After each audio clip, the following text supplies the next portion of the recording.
Following program contains images which may disturb some viewers.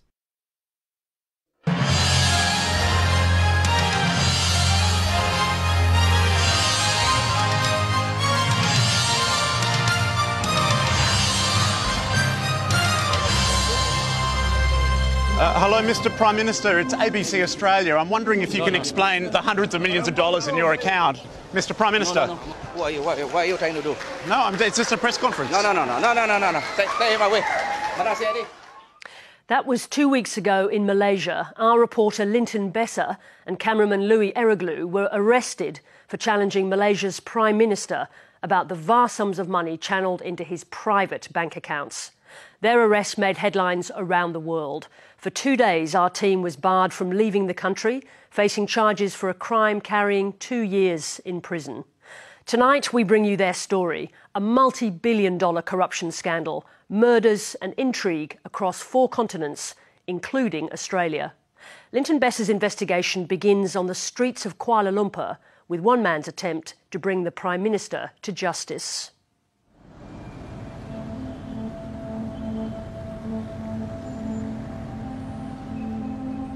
It's a seemingly ordinary day in downtown Kuala Lumpur. September 4, 2015.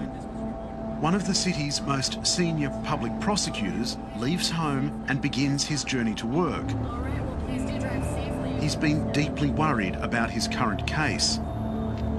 It's a corruption investigation that will rock Malaysia. Kevin was extremely stressed out on an ongoing case he was working on. And he never really did talk about the case till the last conversation I had with him.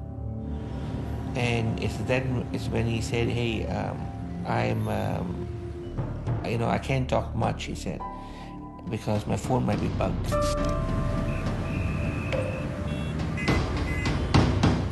As the prosecutor is caught in heavy traffic, his car is suddenly rammed from behind. The moment is captured on a CCTV camera. A group of men snatch him from the driver's seat and drag him into a ute. Then both vehicles drive away.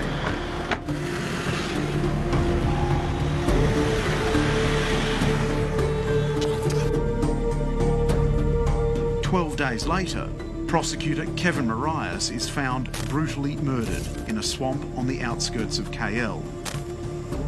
He'd been forced into an oil drum that was then filled with cement.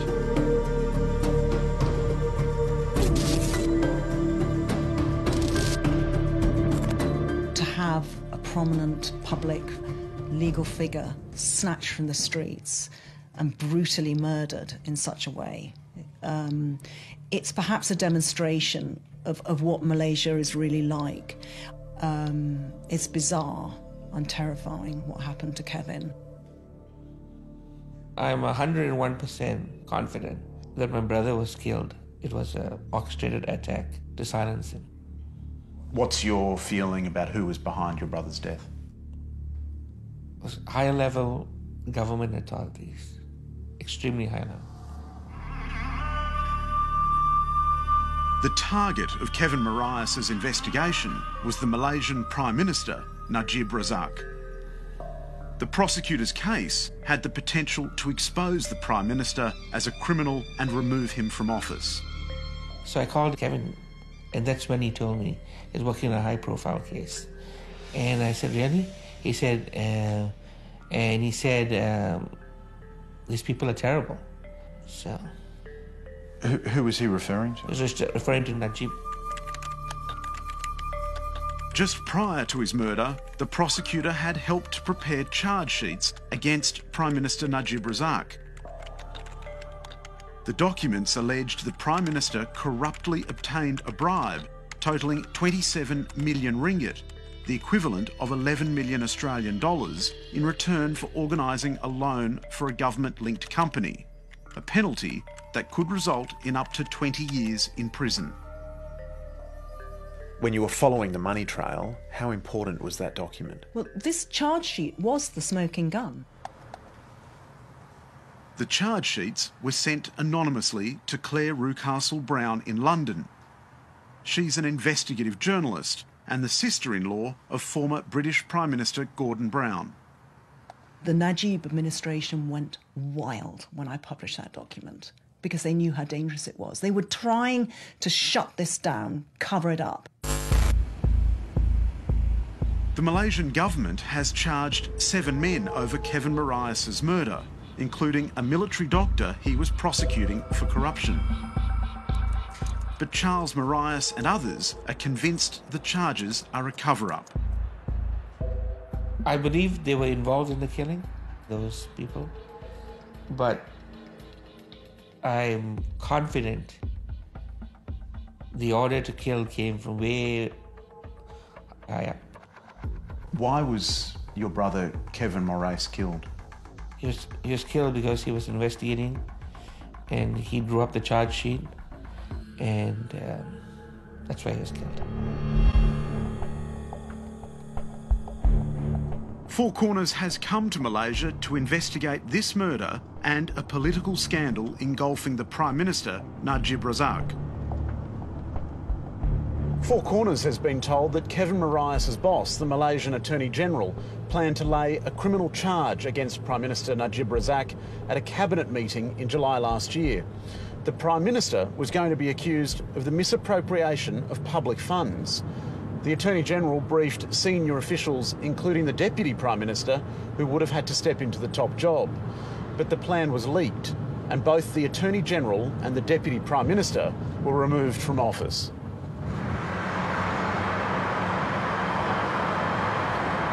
You sack your Deputy Prime Minister who just wants to know what happened. You sack the Attorney General who, I believe, preparing a charge against you. Well, this is unprecedented. I don't think we ever witness this kind of massive dismantling of the institutions of government to cover up crime. The $9.5 million payment to the Malaysian Prime Minister that was being pursued by Kevin Marias is just one of many unexplained payments he's received. His official salary is about $130,000, yet his personal bank accounts have overflowed with hundreds of millions of dollars in unexplained wealth. The amount of money involved is huge. It is unthinkable that a Prime Minister should have such huge sums of money in his own private banking account. Dr Mahathir Mohamad, Malaysia's former Prime Minister and one-time mentor to Najib Razak, has become one of his biggest critics. This is wrong. This is totally wrong. A Prime Minister of Malaysia should never have that amount of money in his private account. If he has, it must have come through some undesirable activity. I now officially launch the Tun Razak exchange. The saga that has embroiled Prime Minister Najib began 7 years ago with the establishment of Malaysia's National Wealth Fund, 1MDB. Rather than build prosperity, it's racked up debt. The fund has performed disastrously. I think terribly doesn't quite describe how the fund has performed. Every single investment that 1MDB took has failed. It has resulted in billions of dollars of debt, which it is unable to repay, and today the Malaysian government is forced to bail out this particular entity.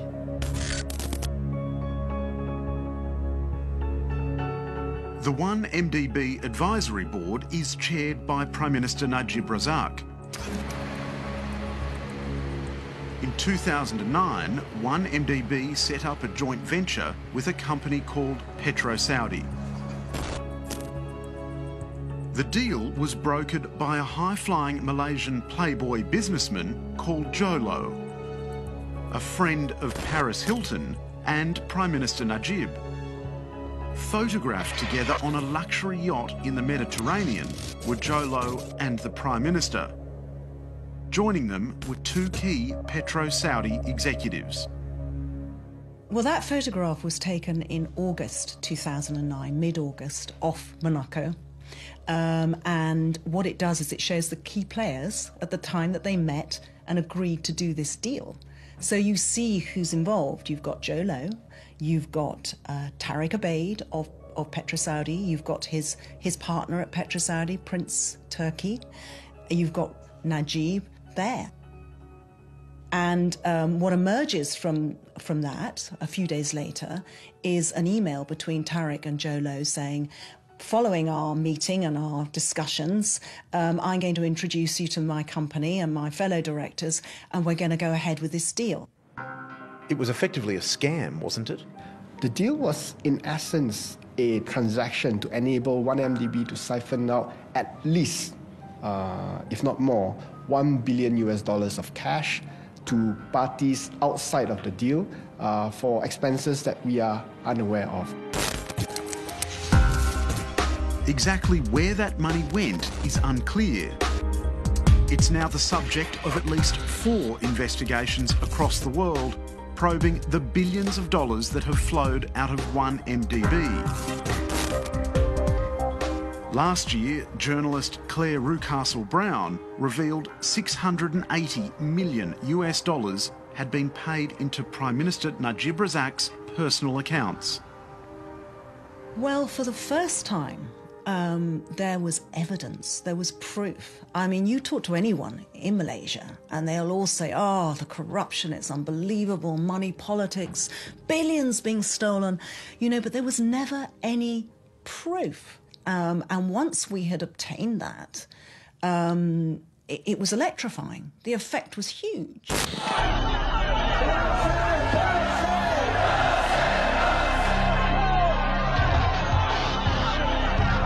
The revelations prompted protests across the Malaysian capital. Tens of thousands of people took to the streets. Despite public outrage, Malaysian investigations were shut down after the new Attorney General said the $680 million found in the Prime Minister's accounts was a donation from the Saudi royal family. Well, he needs to explain where he gets the money. When you move huge sums of money, there must be some record, some documentary proof of the existence of the money, the source of the money, the banks that are used, and how the money is transferred by the bank to his account. Apart from saying that it was a gift from somebody, there is nothing else to prove that it was a gift. Because we need to know the person who made the gift must be extremely rich to be able to just give away $681 billion. The Malaysian government says Najib Razak has returned more than $600 million he received in 2013 and closed 2 of his accounts. But Four Corners has established that 3 new accounts were opened in the Prime Minister's name and the money just kept on pouring in. In June 2014, for example, the bank was notified of another 50 million British pounds that was to be wired into the Prime Minister's name. There were also a series of cash deposits that raised money laundering alerts here inside the bank. A high-level source has shown Four Corners the Malaysian Prime Minister's bank accounts. The banking documents reveal an extraordinary and steady flow of money between 2011 and 2014. By June 26, 2012, the bank records show deposits worth $75 million from a Saudi prince, $80 million from the Saudi Arabian Ministry of Finance, and another $120 million from a shell company in the British Virgin Islands. On the 21st of March 2013, the Prime Minister received $620 million from a different company registered there. 4 days later, the same donor deposited another $61 million. By the 10th of April 2013, the Prime Minister had received more than $1 billion. This has to be one of the biggest kleptocracy cases ever. Billions of US dollars have gone missing. And the network of money transfers is global. It's dragged in so many major financial institutions. And this is why the impact of this particular case could be very, very far-reaching. The money is going to the personal account of the Prime Minister. It's hard for us to trace where this money is coming from. The fact that it's going to the personal account of the Prime Minister is unprecedented too. Here at AmBank, the Prime Minister's bank accounts were held under the code name Mr X. The bank's founder was Hussein Nejati. His son, Pascal Nejati, lives in Switzerland, where I spoke to him via Skype. Mr Nejati, I understand that in 2013 your father told you he'd discovered large-scale corruption in Malaysia. Yes, my father has been lamenting at the lunch in Kuala Lumpur about this, and he was throwing his hands up and saying, my God, this Prime Minister Najib is lining his pockets, they are robbing the country.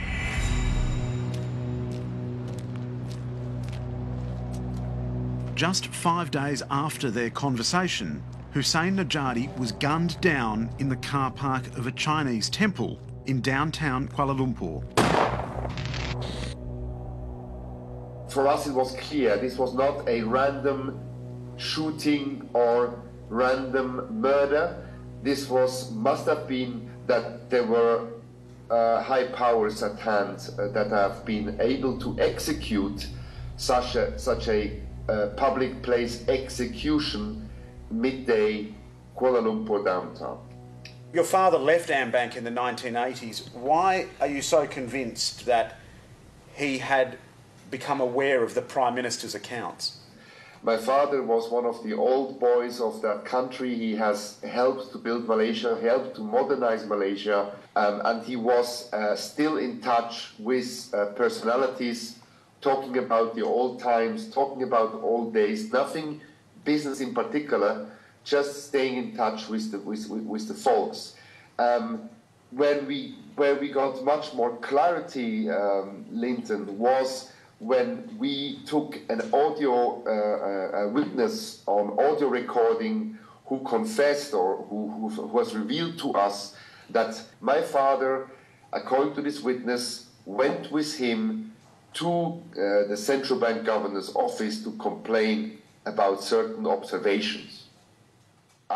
There's no evidence Hussein Nejati's death can be linked to the scandal engulfing the Malaysian Prime Minister. Pascal Nejati plans to appeal to the United Nations to conduct an inquiry into the murder.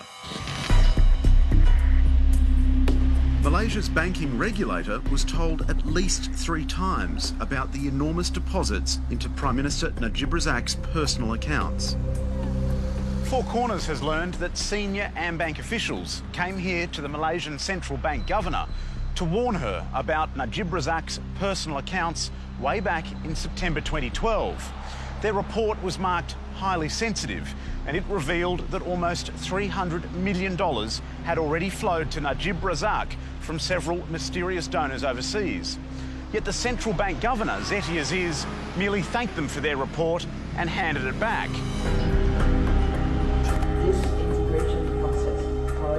Zeti Aziz is still head of Malaysia's central bank. We wanted to know what action she took about Najib's accounts. Hello, Dr. Zeti. I'm from ABC Australia. Yes. I'd just like to ask you a couple of questions about your role regarding the Prime Minister's bank accounts. We're trying to understand why you didn't do more when you were alerted about the hundreds of millions of dollars flowing into them. Well, first of all, I cannot discuss any individual account, including even your own account, because no central bank or regulator can look at individual accounts. But if the financial institution inform us of what they call suspicious transactions, then we will investigate into it. You're a member of the task force investigating all of these issues. What's been the outcome of that? Is it true what the new Attorney General has said, that Najib Razak has no case to answer? Is that true? I have no comment on this at this point in time. As I said, that no authority will discuss any investigation that has not been concluded. So who is behind the money flowing into the Prime Minister's bank accounts? As I said, I cannot comment on this. It is an ongoing investigation. Accusations against Prime Minister Najib Razak date back almost a decade.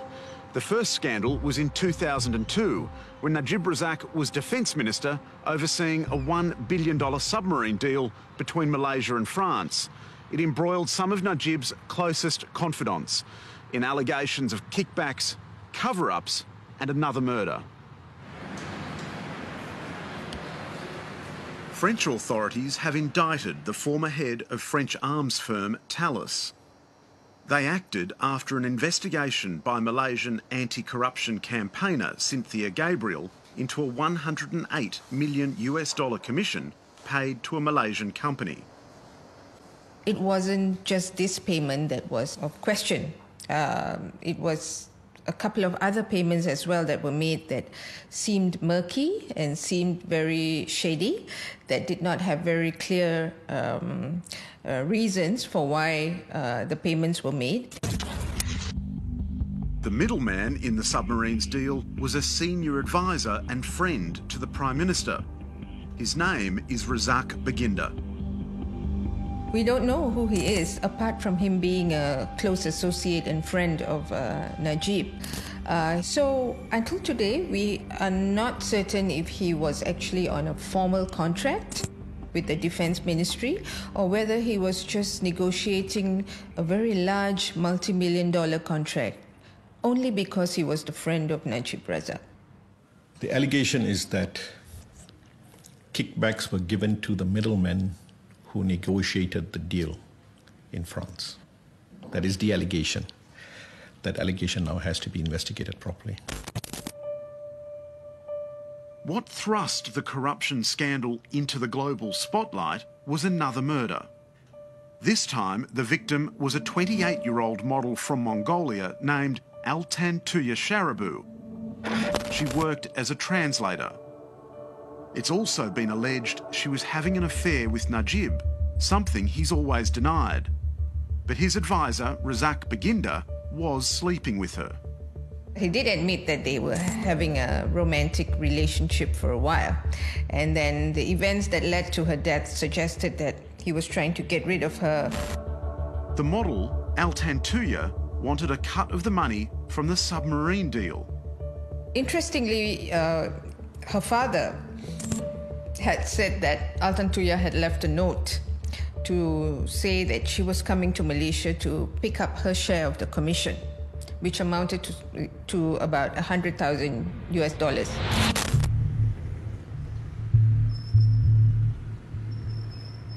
On October the 19th, 2006, Altan Tuya Sharabu went to Baginda's house to demand money. She was kidnapped by 2 Special Forces policemen. She was driven into the jungle and shot twice in the head. Then they attached military-grade explosives to her body and detonated them. Altan Tuya was brutally murdered in 2006. Her body was blown up by C4 explosives, and it was really shocking because these explosives are normally used to bring down buildings. It's that powerful, not to blow up a body. I would like to say here, Najib's advisor, Razak Baginda, was initially charged with ordering the murder, but he was later acquitted. And what I have said today to all of you is what I told the police, that Datuk Najib had never met the deceased. How do I know?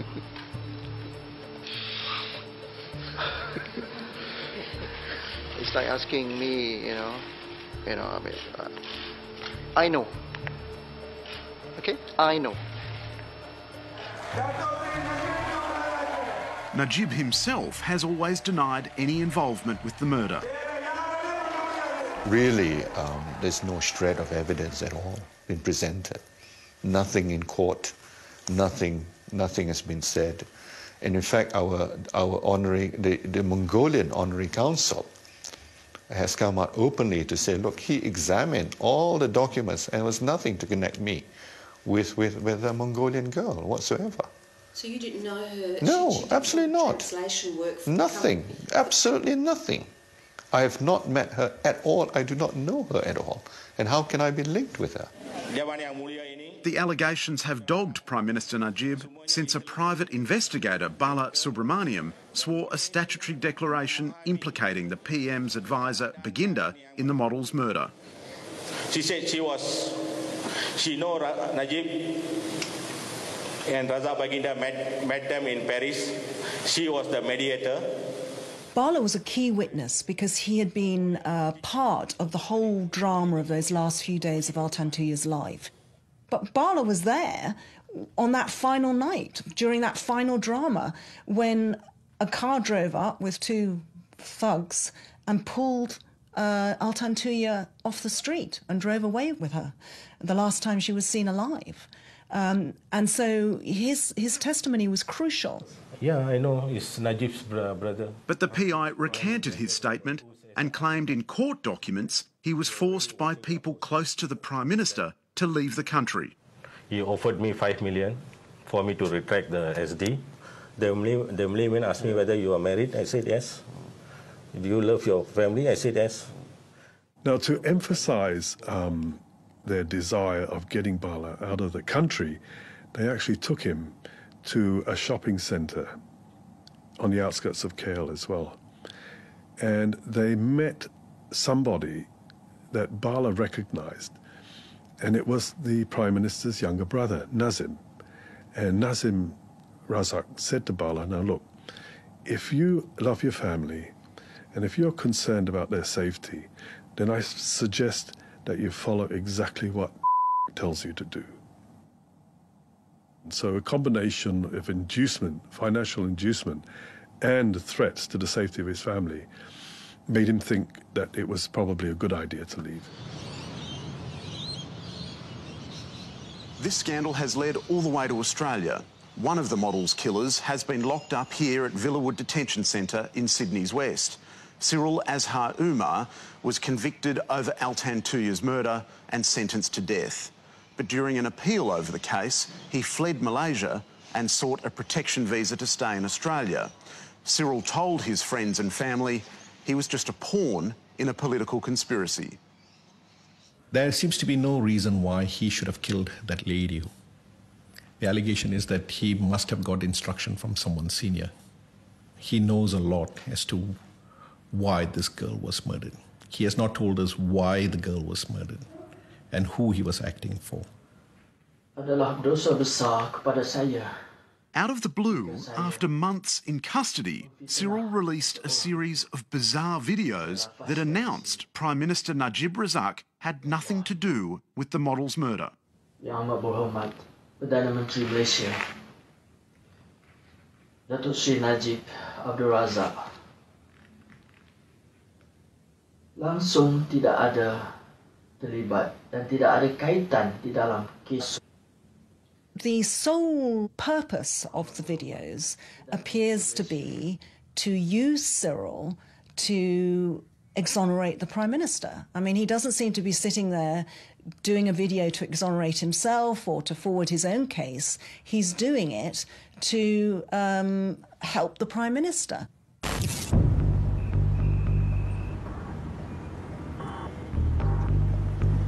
When Four Corners arrived in Malaysia 3 weeks ago, we found a country transformed by fear of its Prime Minister. I think there is an atmosphere of total terror. It's an incredibly difficult situation for every individual trying to carry out their jobs. You see, The problem in this country is that everybody is so scared of the Prime Minister. In Malaysia today, dissidents are silenced, political opponents are jailed, and news organisations are shut down. But people are still finding ways to protest. Street artist Fahmi Riza's image of Prime Minister Najib Razak as a clown has gone viral. I designed the poster and posted it on my social media sites, on Facebook, Twitter and Instagram. And I received a warning from the Malaysian Twitter police, warning me for posting the poster. Why? What's wrong? And not just a warning, I've also been investigated for making the poster. I'm being investigated under there's two charges.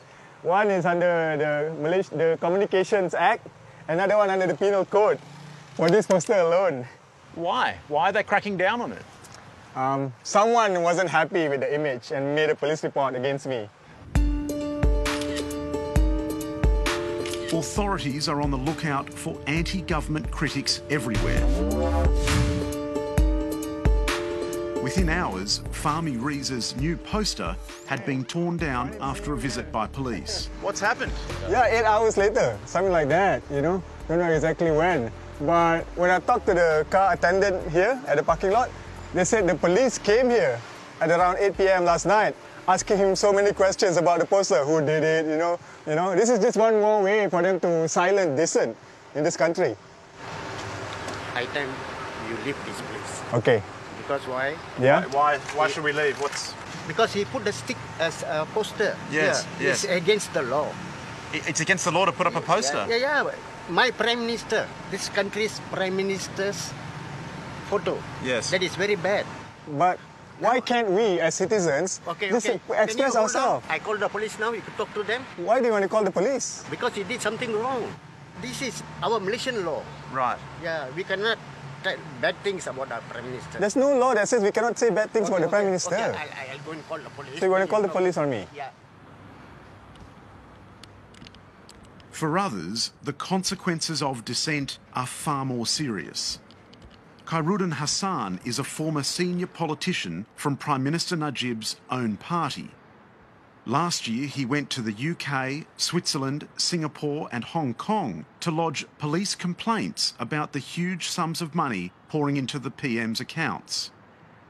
You see, my intention was to get the Foreign Legal Enforcement Authority to investigate on this 1MDB scandal.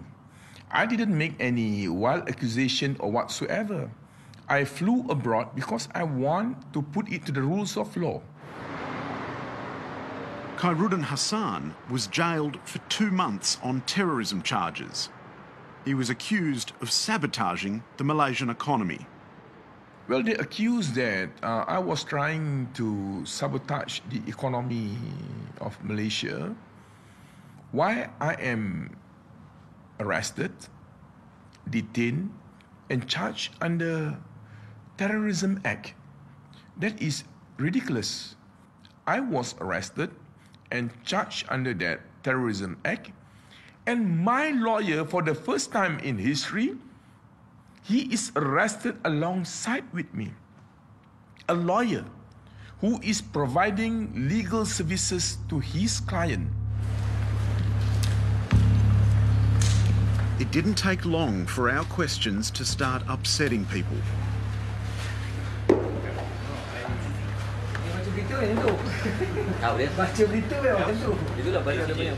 We went to a press conference starring a woman named A. Santamal Selvi. This is a non-government organization. Her husband was the private investigator, Bala, who witnessed the kidnapping of the murdered model. Bala died of a heart attack. His wife Selvi has been pursuing a lawsuit accusing the Prime Minister and his relatives of forcing her family out of the country for several years. Nama saya Santamal Selvi, ya. In a dramatic backflip, she's decided to apologise to the Prime Minister. Tujuan saya pada hari ini ialah ingin memohon maaf secara terbuka khususnya kepada Perdana Menteri Malaysia, Dato' Seri Najib dan ahli keluarganya. So let me ask you this. Lain datang, lain jadi.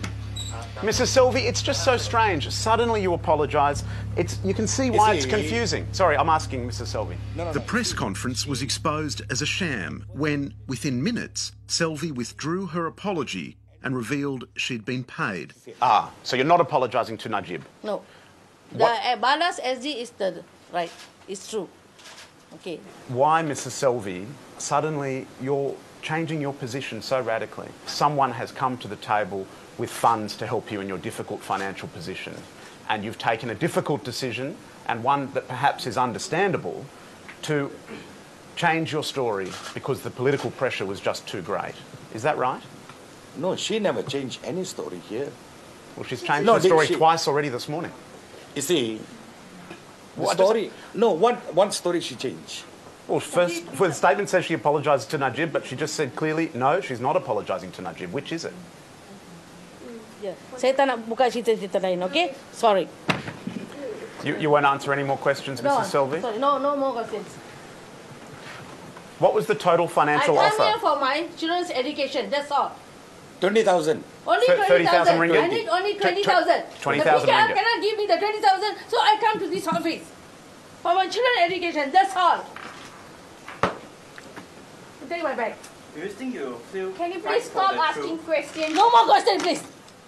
The man who organised the press conference, Ramesh Rao, is a political fixer who has staged similar events before. Mrs. Selvey what is has wrong stuck... with you, hey, white man? Can you see the paper statement? I'm helping the speaker, guys, and all that, and you are keep repeating, I'm off. Okay, I will make sure the children get a good education. I will help them. She apologized or not, that is not my problem. But my concern, I will make sure the children gets a good education. Done.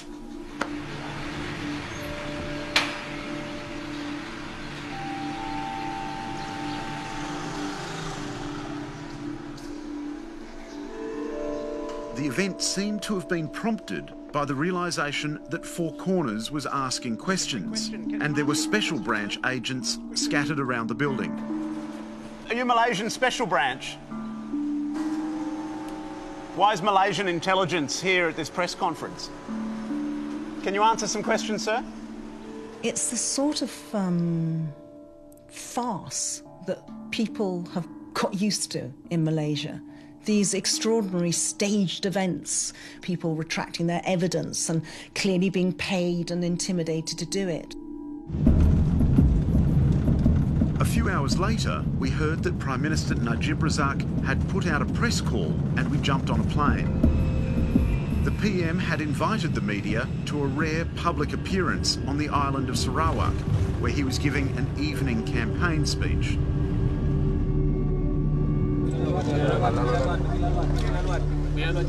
It was the first and only chance we had to have Prime Minister Najib answer our questions. Hello, Mr. Prime Minister. It's ABC Australia. I'm wondering if you can explain the hundreds of millions of dollars in your account. Hello, Mr. Prime Minister. Can you explain all the hundreds of millions of dollars in your account? Mr. Prime Minister. What are you trying to do? No, it's just a press conference. No. Stay away. What are you trying to do? Just ABC press conference. Where's your identity? We do not know about you. I'm just a journalist for a press conference.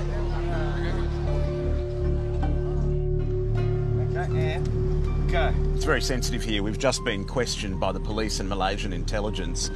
They've taken our passports and asked us where we were staying. Made it very plain we were not welcome questioning the Malaysian Prime Minister about the huge volumes of money pouring into his account. Okay.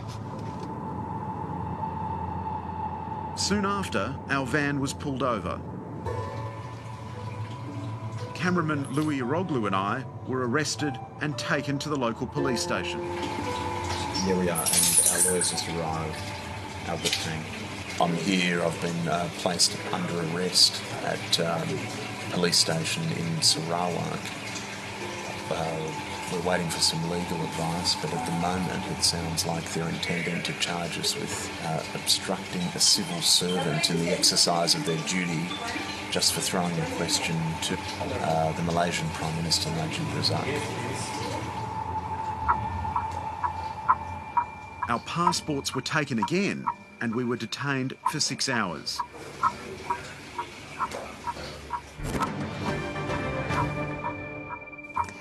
An ABC Four Corners crew was detained by Malaysian authorities overnight. Things seem to be going from bad to worse in Malaysia.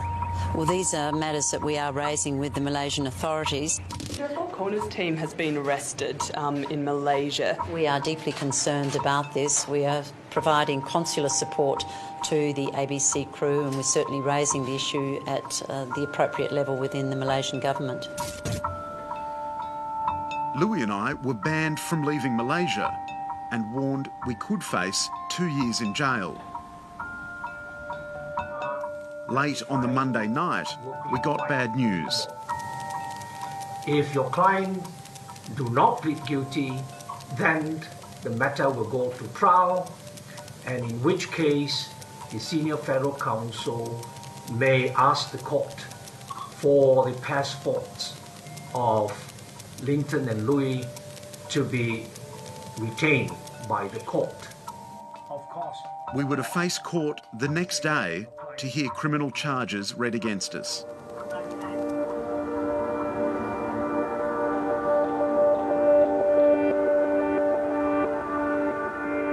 But 6 hours later, there was a bang on my door. The authorities had suddenly changed their minds. The charges were to be dropped. We were free to go, but for those who live in Malaysia, the crackdown continues. They've resorted to sheer intimidation and threats. They're no longer able to rely on law enforcement to protect their position. So they're just letting people know if they do cross them, they'll just be met with sheer intimidation. I mean, they're pulling charges out of the air to throw at people and shoving people in jail because, of course, under current rules, you can be thrown into jail and kept there for months without a court appearance. So they're just threatening people now. And it's very effective. It's amazing how effective it is.